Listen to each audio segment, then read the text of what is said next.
Talking about the culture of sustainability in China and how that's been changing actually. For the last 20 to 25 years, sustainability has really been defined by economic progress, the movement of people from the farm to the city. Over time, as economic prosperity has been gained and as urban populations have settled and risen in life standards, what we're seeing now is that environmental issues such as clean air, clean water, and clean food are now at the forefront.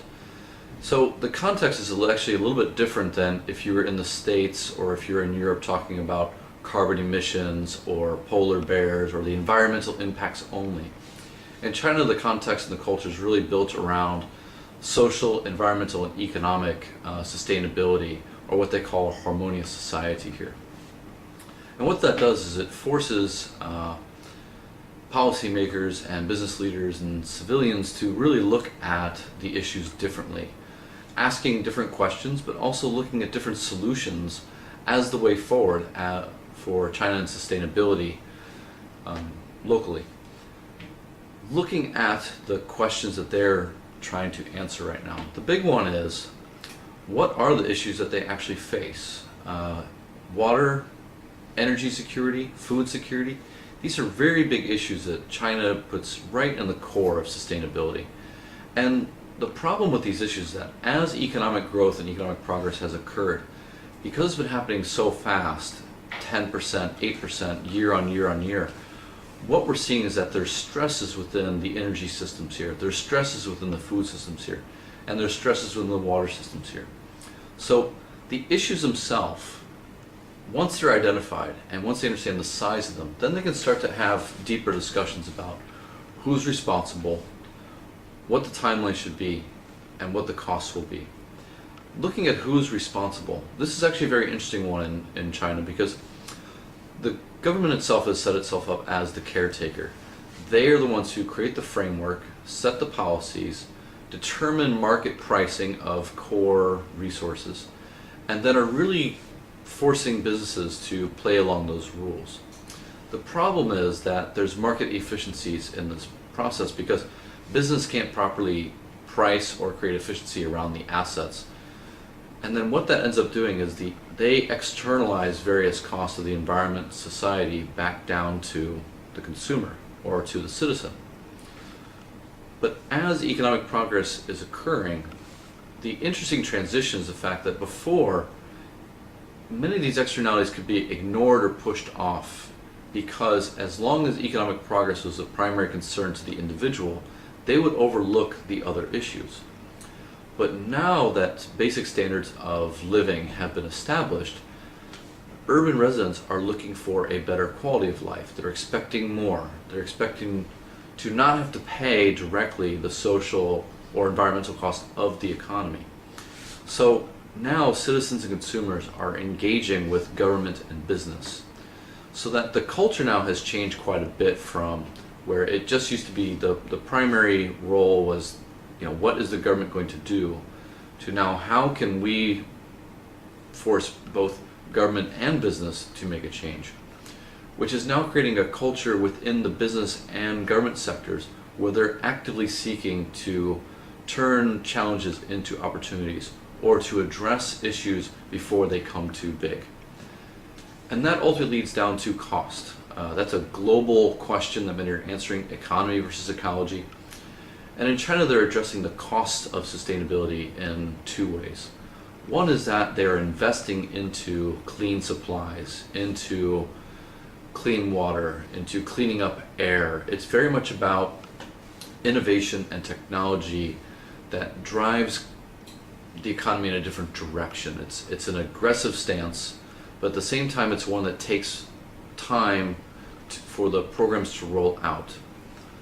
On the other end, they're really looking to create efficiency in the system, whereby instead of using 20% GDP for logistics or 1.5 unit of energy for every 1 unit of GDP, they're trying to create efficient demand side programming.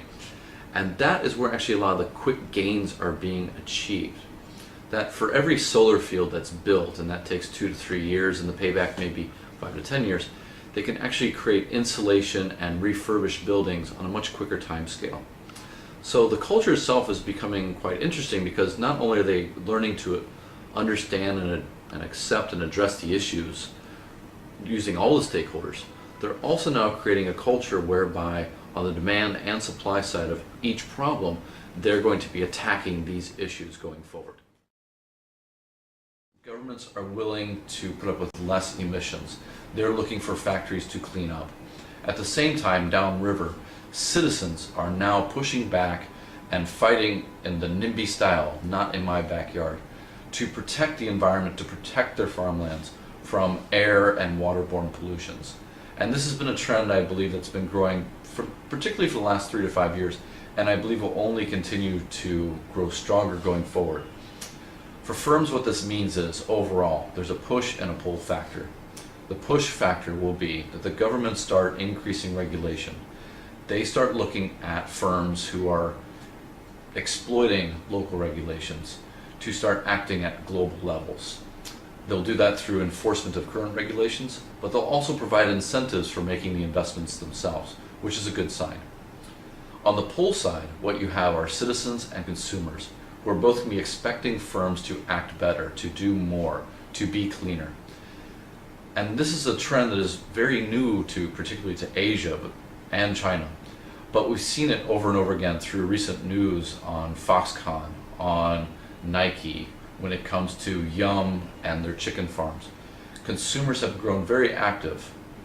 And there's a couple mediums that they've grown very active through. And one is that the tie-up between NGOs, nonprofit organizations like Greenpeace, labor organizations, have begun working with the media in a much stronger fashion, which puts more pressure on firms, but also provides more attention for those firms who are doing well. So even though some firms are feeling more pressure, others are actually feeling the benefit. And the second one is actually through social media. It used to be 5 to 8 years ago that firms could hide behind traditional press, be it newsprint, magazine, and TV. But now, because of social media, it's very easy for the average resident to just click a picture of a factory, of an emission, of a problem, and load it to the internet. And this is becoming a big factor for many firms who may or may not have even known that their supply chain had a problem. So right now what we're seeing is actually between social media, traditional media, and NGOs, that integration of mediums and ideas and speed is actually helping to, one, catalyze action and discussion within firms, but also at the same time allow firms to provide that internal stakeholder engagement that they've been looking for a while.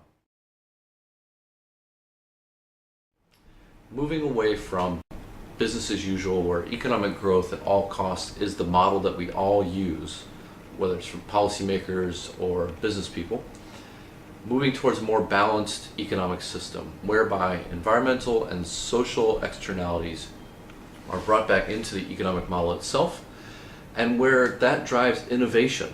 And so what I find exciting about this time, even though it's a time where if you're looking at the issues you can get very depressed at times, is the fact that a lot of large companies, as well as small to medium size, they're looking to grow through innovation, new economic models, new markets, new solutions to the problems we face. Local economies will start to be rebuilt, whether it's in South Europe or it's in poor states of the United States, where environmental resources that are agreed upon to be scarce, will be valued differently, and where efficiency will become a greater part of the solution set for those resources.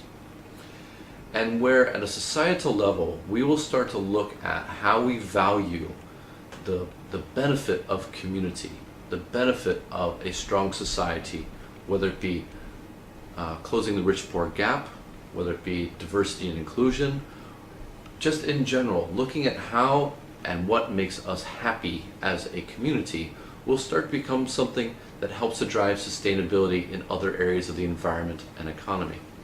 And so those are some of the big trends that I'm seeing. And for socially minded entrepreneurs, this provides a great opportunity, whether you have a small business or you're in a strategic level in a big business. So with that, I would like to say thank you very much for the time that you've taken to listen to me.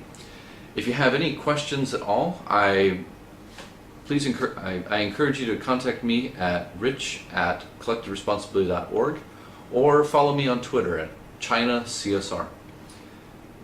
Have a great afternoon and enjoy the rest of your conference.